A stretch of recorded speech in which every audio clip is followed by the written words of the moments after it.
and money was the main motive of the employees working under their employers. So he introduced the concept of for fair days work. He was assigned. He was an engineer. He was a mechanical engineer. So his approach was experimental. So he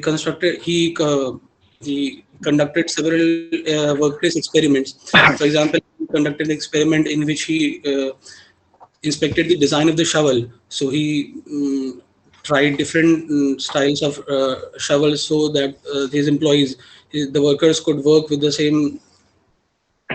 Oh, his workers could work with the same shovel for a long time. And after realizing all these things, he started conducting experiments, and based on those experiments, he um, proposed his theories. And if you talk about Henry Farrell, he is regarded as the father of modern management theory. He introduced a general theory that can be applied to all levels of management and every department. His approach was personal.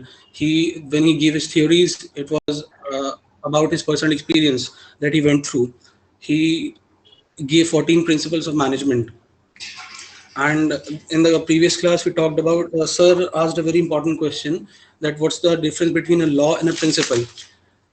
So, in my opinion, the law is a rigid, is a rule with a governing body behind it. I mean, if you don't follow a law, you'll have to face consequences. I mean, violation of the law would lead to punishment. And principle acts as a set of guidelines to the people. I mean, it's a moral obligation, or your moral. It has a moral authority behind it.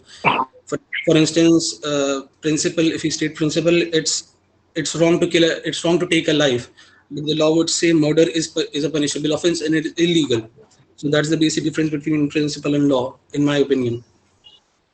Then sir started to explain us the complexity in the principle given by Henry Foyle.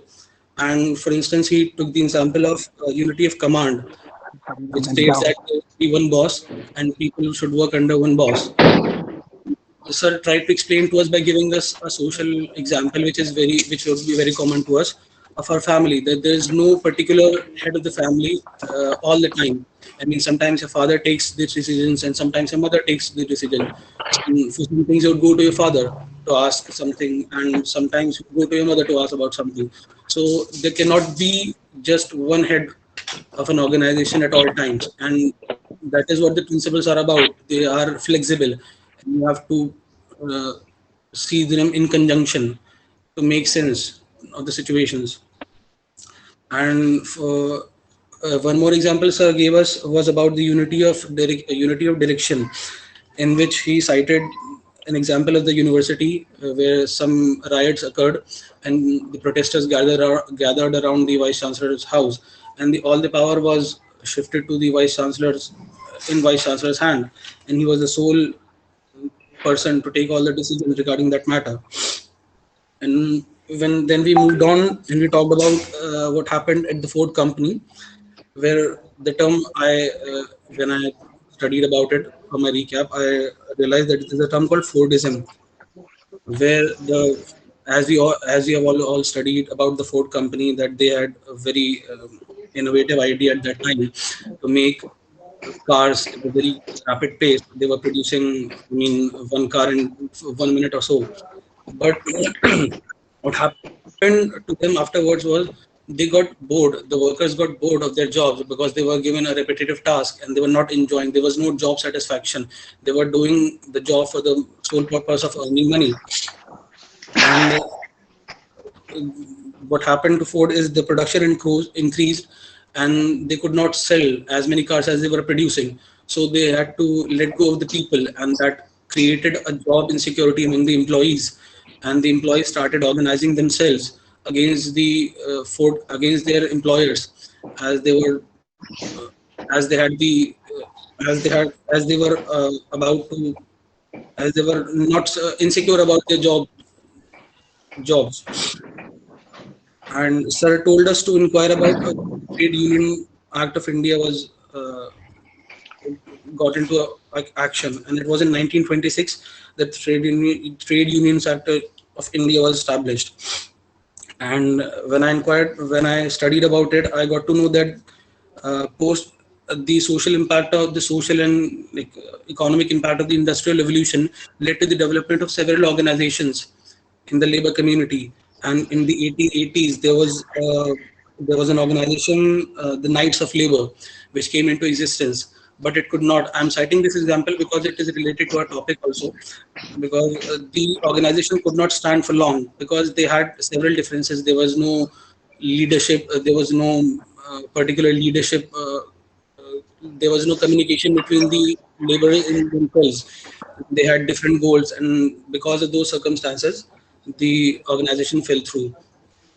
And the Ford company, which I again researched about it, the Ford company signed the contract after a long argument between Henry Ford and the organization authorities. Henry Ford signed an agreement. The Ford, I must say, Ford company signed an agreement with the Congress of Industrial Organization in 1941. It's just an anecdote. And then Sir told us about the Hawthorne experiment, which was conducted by Alton Mayo. And originally, the idea of the experiment was to look into the workers' interest to increase efficiency and productivity. The employee and the result was the employees were highly responsive to the additional attention given to them. For example, there was this lighting experiment that was conducted, in which one group of workers were put into were made to work in a constant source of light, and the other group of workers were made to work in fluctuating lights. And the assumption behind the experiment was that as the light would increase, the productivity would increase. But the results were very different from the expectations. I'm sorry. There was not as such effect on the the productivity due to the lighting conditions. When there was very dim light, there was the productivity stopped. But regardless of the lighting condition, the productivity increased. And when the workers were asked about their experience, so they told they were very before the experiment they were not interested in the job as such, but being part of the experiment, being needed, was equally important.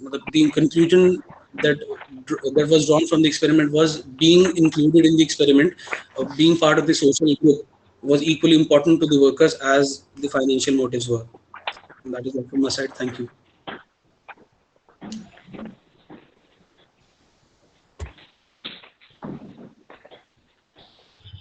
Mohammed Samnan, can you please start the recap? Yes, ma'am. Yes, ma'am. I can continue. Okay. Assalamualaikum and hearty and warm good morning, everyone. I am Mohammed Samnan Khan, going to represent the recap of yesterday, and I would like to initiate it by the reference of the question Sir had asked. That is, why Henry Fayol used the term principle of management instead of laws of management. So we came across that the principle are as per the need, as per the requirement, whereas laws are far different.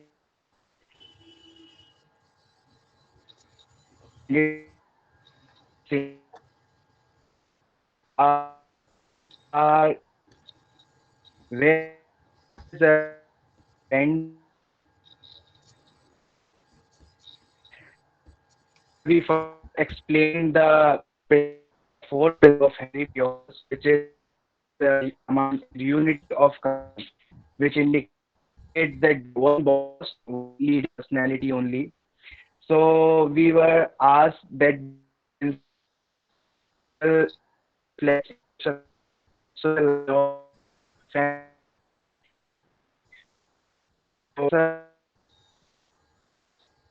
compromise in the situation.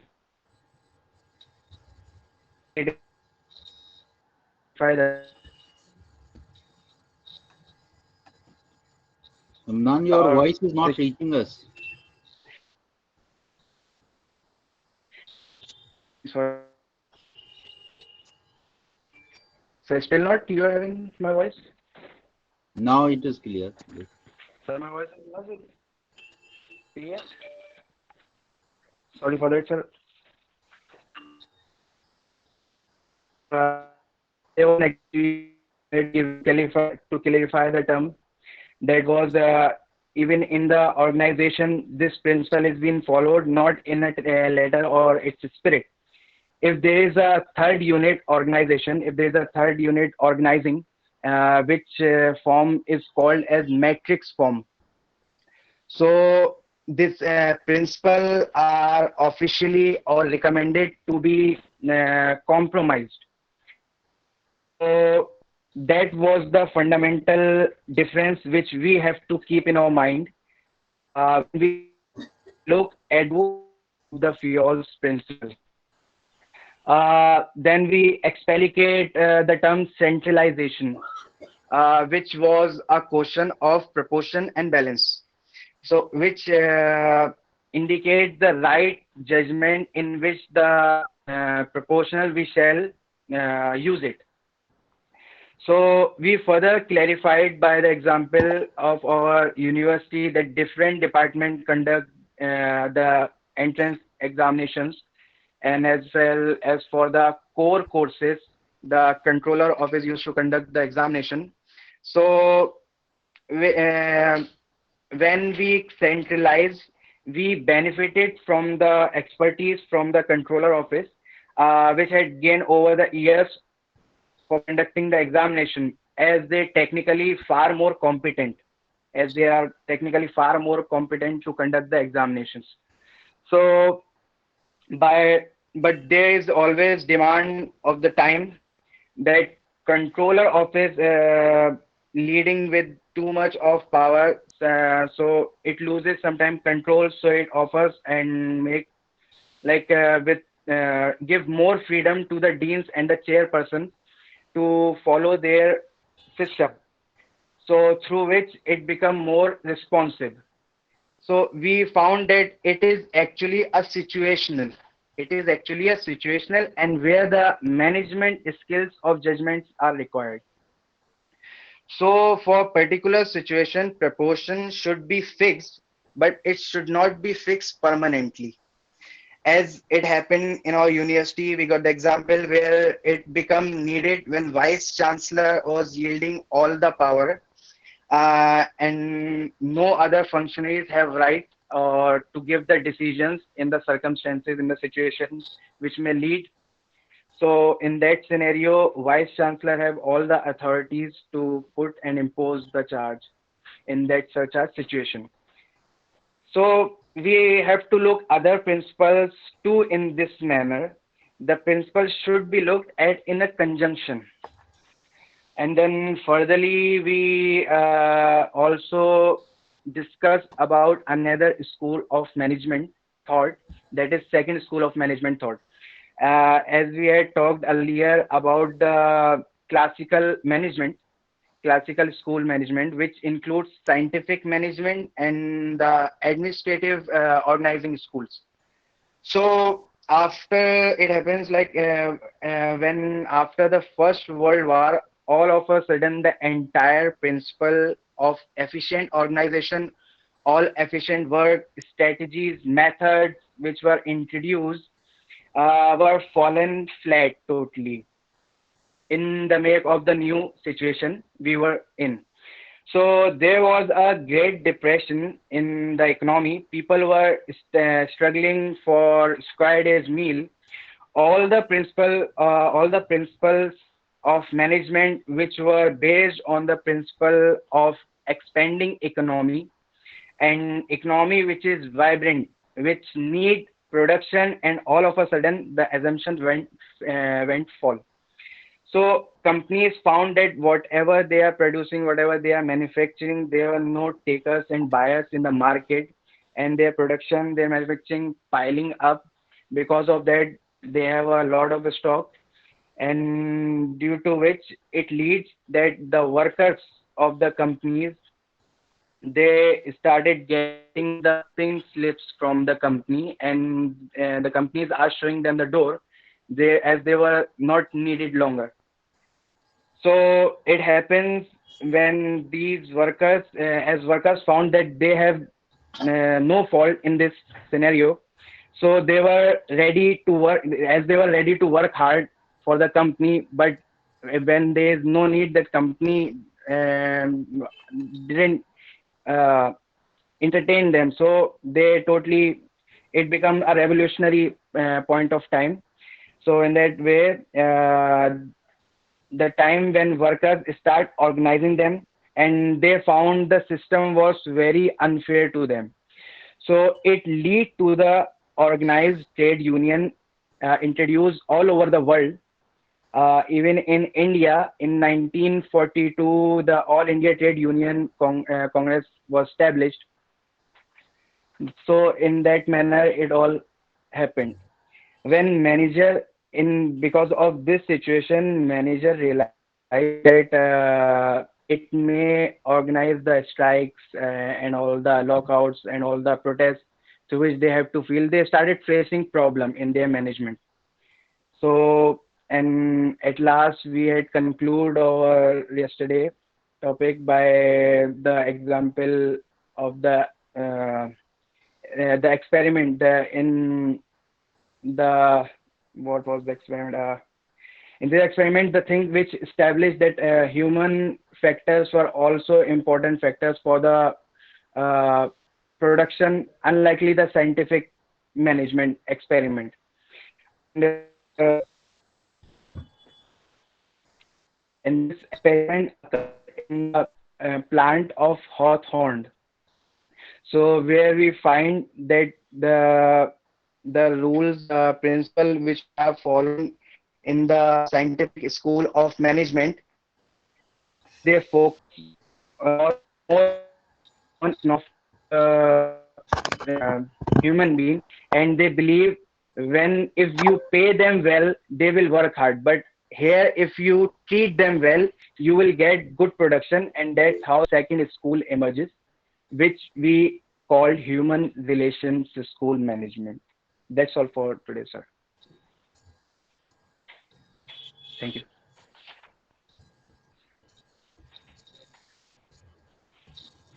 So thank you, both of you, Imran and Samnan. How do you pronounce your name? Tamnan. Samnan. Tamnan. What does that Yes, mean? sir. Samnan? Sir, the one who distribute honey, sweetness. Okay, good. That's I've come across such a name for the first time, so that is why I asked. Anyway, I think these were two content-rich recaps, and Imran Javed did a good job in the sense that he tried to search for material beyond what was discussed in the class. So he must have consulted relevant notes and all. In addition to what was discussed in the class, he went beyond that, which indicates his urge to upgrade and enrich his content through his own efforts, and this I appreciate. Now, the next challenge for both of them is that their presentation style is that they tend to consume longer time than expected. So, for example, in case of Samnan also, and also in case of Imran Javed, Imran is Javed especially, he ended up consuming far more time than was allotted. So he went beyond 5 minutes, which is the maximum which is allowed for the recap. So if you try to enrich your content, in the process we have to look at the trade-off of compactness and crispness. So both the challenges have to be met while making a presentation. Then regarding the content of Imran Javed, I think there was some confusion regarding the point that I made about centralization. So the example of disturbance in the city which I cited, and we see centralizing all the power in that situation. So it was not the application of principle of unity of direction; it was the application of principle of centralization, which is It was in that context that example was discussed. So in case of some non, I think the key issue I have already pointed out. The key issue is of pace of delivery. You have to maybe increase your pace by 10% or 20% so that you can cover more ground in less Oh, time. And generally, what happens is when you oh, speak, there are fillers that get into, and those fillers actually at times uh, break the speed of communication. Fillers like when you use unnecessary words just to fill the pause that you have taken. So I would suggest that you please smoothen the delivery part further, and that will make your impact great. And Imran has a tendency, as far as the body language is concerned, he has a tendency to shake, move back and forth while speaking. So remain stationary and calm and alert while you are delivering the presentation, and that would do good to your body language part. Okay. Thank you, So, sir. But take this in. okay, sir. Thank you. okay, now Zareen ma'am, will we discuss the management science school today, or can I add have 5 odd minutes and build up on the human relations school? Sure, sir. Sure, sir. Hmm? How much time you expect to take for covering that content which you have prepared? So I think 20 minutes, 15 to 20 minutes. I'll Okay, okay. I'll compress that, sir. That's fine. So in the next 4 5 minutes, I will share with you how human relations school address this problem, this issue of management productivity. And I've already shared with you that the key insight which we got from the management, the human relations school was that it is not just a question of paying the workers well, it is a question of treating the workers well.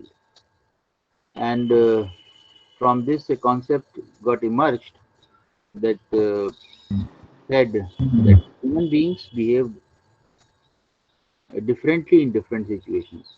In fact, I have described Hawthorne experiment in a very simple manner, but actually these were series of experiments which were conducted.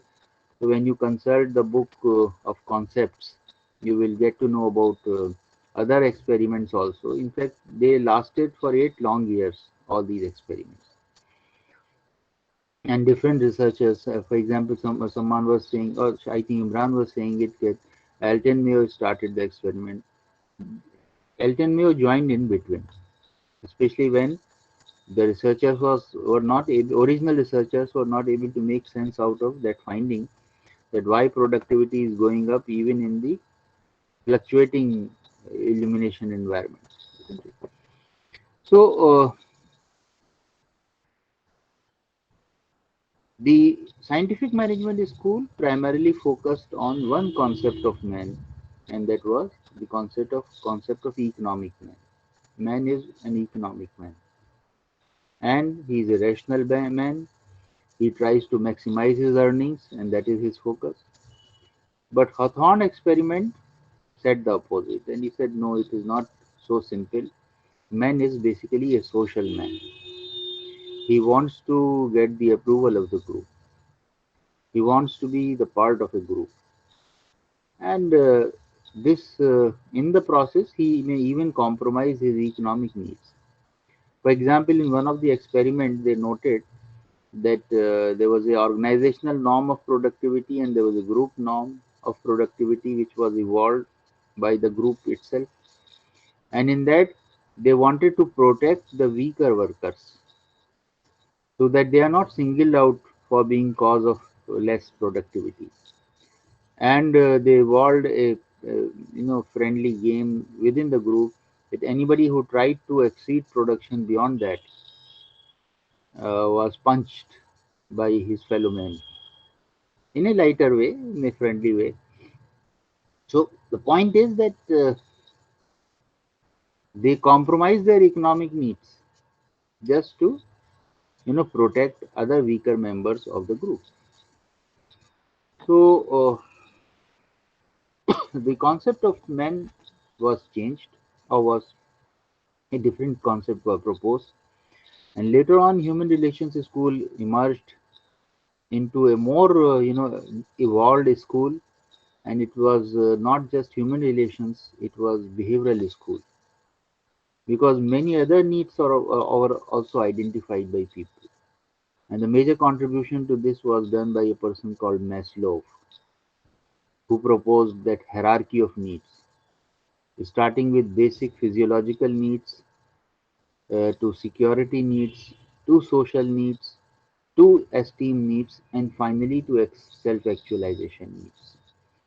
And I will request Zareen ma'am to put it on the chat box, this order: the physiological needs and the security needs, followed by social needs, and then esteem needs. So what is the esteem needs? So maybe the economic man model suggests that man is primarily guided by the physiological needs or the security needs, that is protecting your earnings in the short run as also in the long run. So I want a pension because I want to live comfortably in my later part of life when I retire. So that's my security need. So I want to ensure the basic financial wherewithal for my family here and now, and I also want it in future. So we have the safety and security needs, and then men also want social needs. Okay. And social needs are what human relations school emphasized. But then when you are part of a social group, you just don't want to be yet another part of the group. You want to be a distinct part of the group, and that is our esteem need. So we want to stand out, not self-esteem, but just esteem needs, because esteem needs have an external dimension also, uh, in the sense that you want approval of others. You want, if, for example, if you invite a dignitary to your department, you fulfill his esteem need. Yes, one part of esteem need is related to self only, where you feel valued as an individual. And then finally, we have the self actualization need at the top of the pyramid, which is related to human beings' desire to achieve what they are capable of achieving. So we wish to realize our potential, and that is the self actualization need. So from this, a concept of man emerged that man is not just a economic man or a social man. Actually, man is a complex man, and he is guided by different needs at different points of time. And that is how human relations school, enlarged its scope and it became a behavioral school. So your job as a manager, the implication for you as aspiring managers is that you have to understand the level of need at which the person is, and tailor your management approaches to suit his level or her level of need. That is the key insight from the behavioral school. And now I will request Dr. Zareen to take up the management sciences school, which is the third school which emerged, and it emerged in the context of Second World War. Please. Thank you, sir. So, we shall be discussing Management Science School and how it emerged and what is it about and how it gained popularity. So, like Sir just mentioned, management science school emerged during World War II, because at the time of the World War II, Great Britain faced many issues related to the military operations, and they realized that they need something more. So what they did that they gathered a team of scientists, gathered a team of mathematicians, physicists, people expert in math, science, and all various fields of science, and they call it as operational research team. and they this team gave them a technological breakthrough and a tactical breakthrough, a strategic solutions. When USA, America entered the World War II, America also followed the same lines, and America also formed team, which was called as Operational Research Team, and to find the solutions of the complex problems. So this is how the World War II was managed. The military operations were managed with the help of scientists, mathematicians, physicists. Once World War II was ended, once it came to an end, the management, this operation research team were applied to the industries, to organizations, and they were able to find problems to the to complex problems of they were able to find solutions to the complex problems of the organizations, and that is how the operation research team became very apparent, because they were able to help organizations.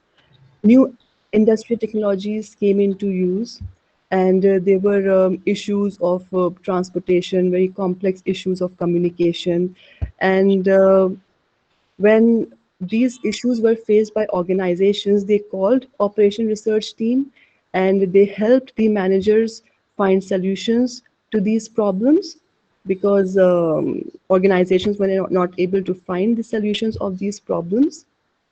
So Operation Research Team helped industries this way in finding very strategic, tactical, intelligent solutions to their complex issues, complex problems.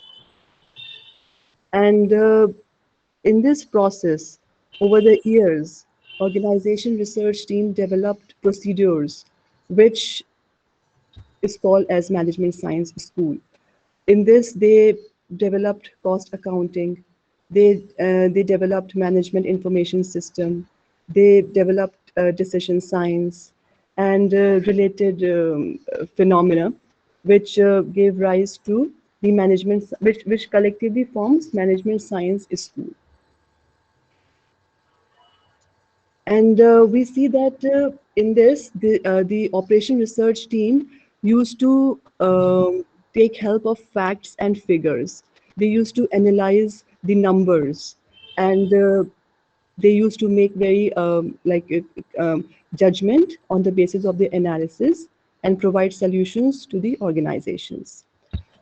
If we see, I like to share a few examples with you, and in this process, I would like to share how the management science school gained popularity over years. So the first phenomena, there are two phenomena which are responsible for the popularity of management science school. First is the development of high-speed computers. The high-speed computers were developed, they were launched post-war, in the post-war period, and they were communications between the computers, through computers. And it helped in solving, again, complex issues of the organizations. So this is one phenomena due to which management science school gained popularity. The other phenomena due to which the management science school gained popularity was with the help of Robert McNamara. I would like to type his name in the chat box. Robert McNamara.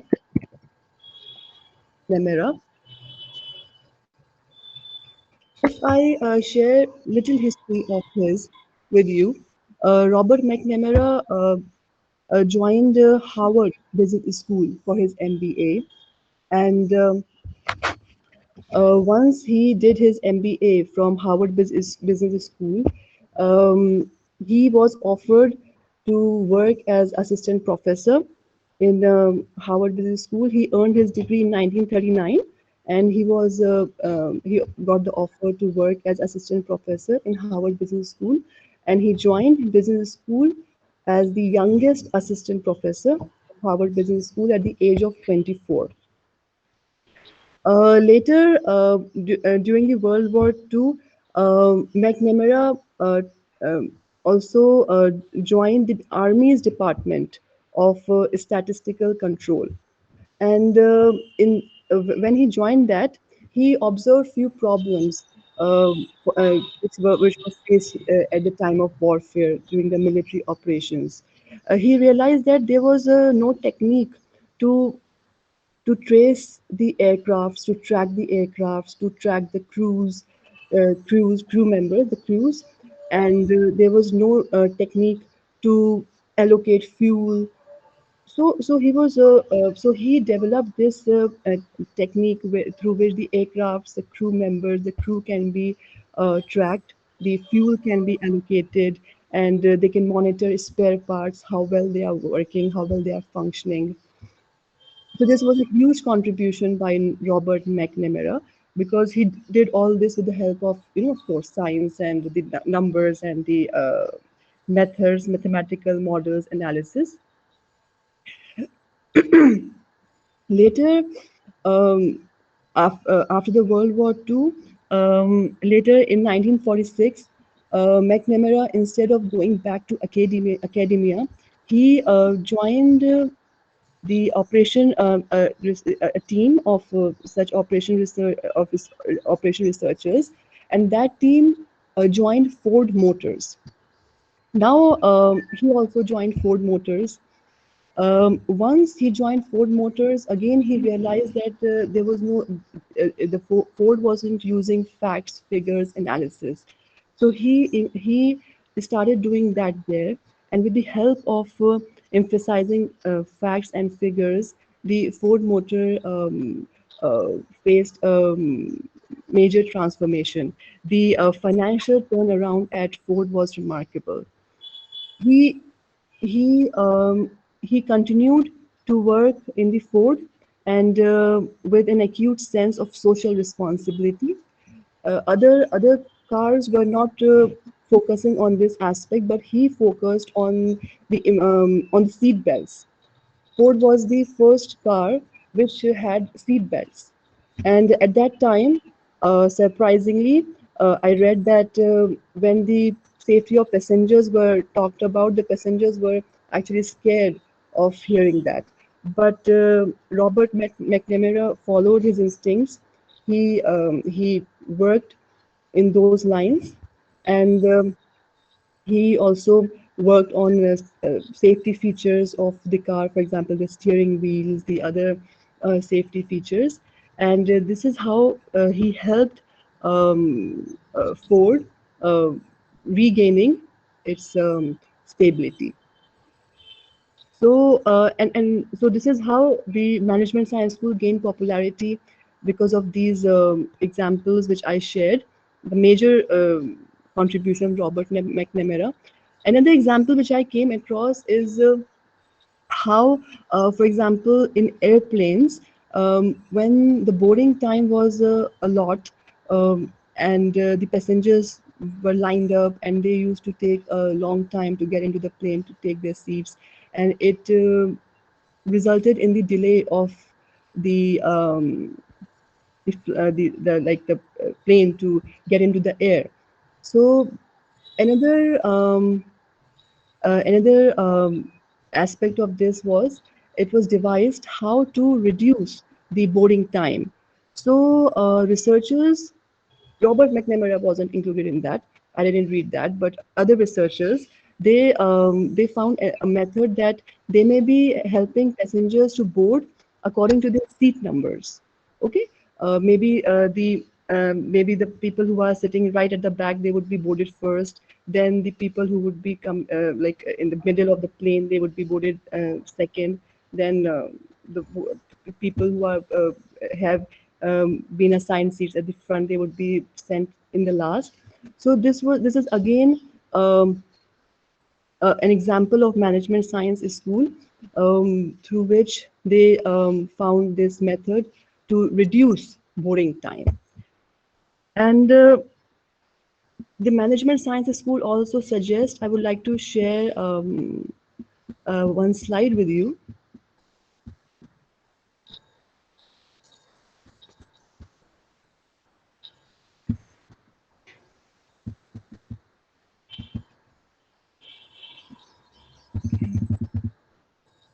Okay, and this where they reduced the boarding time. This whole phenomena was called as reverse pyramid. Okay, it is called as reverse pyramid, where the boarding time was reduced on the basis of the allocation of the seat numbers. Okay, I would like to share this particular equation with you, which you see right at the below of the screen. You can see how it is shown that when there is an equation and we see what various factors affect any company's profit or loss or any I have taken these variables. You may take any other variables, and you may take any other variable instead of profit or loss even. So we see how if we change any one variable, how it would affect the profit or loss of the company. So similarly, if the cost of raw material is changed, we can see how it would impact the company's overall profit, or the or would it result in loss. So in management science school also, it is suggested that an equation is created, a mathematical model is created, and they analyze the different equations of the model by sometimes increasing one variable or decreasing one variable, and they see how it would affect the whole scenario, how it would bring change to the whole situation. And this is why this is how we can say that this is how we can say that people have dared to think that how the future would look like, because they imagine future. They imagine that if they bring certain change in any aspect in any organization, or any variable in organization, how would it affect the whole scenario in the organization. So basically, management science school is this, where you have mathematical models, you have equations, you have science related issues, and you solve them with the intelligently and with facts and figures and analysis. And of course, like all methods, management science school also have shortcomings, that it did not focus on human relations. But like sir has mentioned, human relations school uh, that gained popularity late, that also gained popularity. But management science school primarily focuses on the science and numbers. They don't include human in this school. So this is all that I wanted to discuss about the management science school, sir. If you could also add some inputs to it. Yes, just one point to elaborate the point that you are making in the end, the factor, human factor. Right, sir. Dr. Zareen has already described the competence of the man called Robert Mcnamara, who is considered to be a key exponent of management science school. He practiced management science school to the hilt, and starting his career as a young professor in Harvard Business Review, he was hired by U.S. Department of State by the same fellow who was so meticulous in planning every detail of the warfare. And he was, the consultant advisor when U.S. fought that infamous Vietnam War, in which U.S. fared very badly. In fact उसका हाल वही हो गया था जैसे Indian peace keeping force को श्रीलंका में भेजा गया था. And in the same way, I mean, US forces went to Vietnam and thinking that they will, it's a small country, Vietnam, and US is a mighty force. But they had to make a hasty retreat from there because they lost their soldiers like anything. Because Robert McNamara planned logistics to the perfection. But he had no answer to this question that these American soldiers, when they would be, killed in the jungles of Vietnam, And when they will ask this question as to whose war we are fighting, they will have no answer to this question. And as a result of it, their morale was down and they were not fighting a real war. And as a result, the US had to make a hasty retreat from Vietnam and lost badly in that war.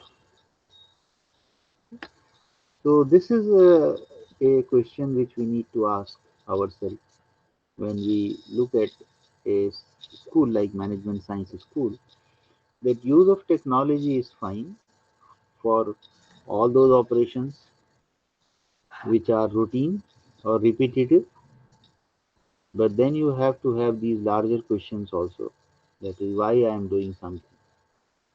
And if we are not able to engage the people on this account first, any amount of efficiency tricks, they will just remain tricks and they will not inspire people.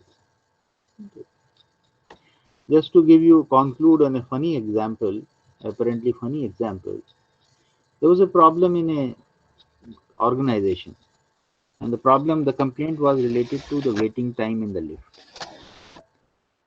And organization invited suggestions, and all kind of suggestions came. Some said stagger the timing of the office. Some said install two lifts, one is not enough. Or install suggestions came, make the size of the lift bigger so that more people can be accommodated, or restrict its use to only third floor and above and all that. So all those suggestions came, but ultimately the suggestion of the lift man who was operating the lift was accepted, and he solved the problem. And he suggested a very apparently a low cost solution. He said, why don't you install a mirror in front of the gate of the lift? And just by this, the problem was sorted out. Otherwise, rest of the solutions were very costly solutions. Okay, the liftman realized that it is not the waiting time. The waiting time was very little, maybe 2 minutes, let us say. The problem was the boredom associated with that waiting time. So if you give people a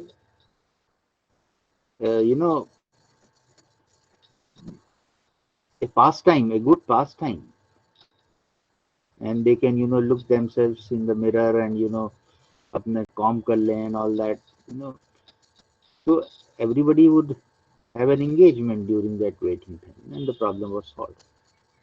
So there are some psychological issues involved in any decision situation, and science cannot capture them all, and that is the key limitation of management sciences. Thank you very much.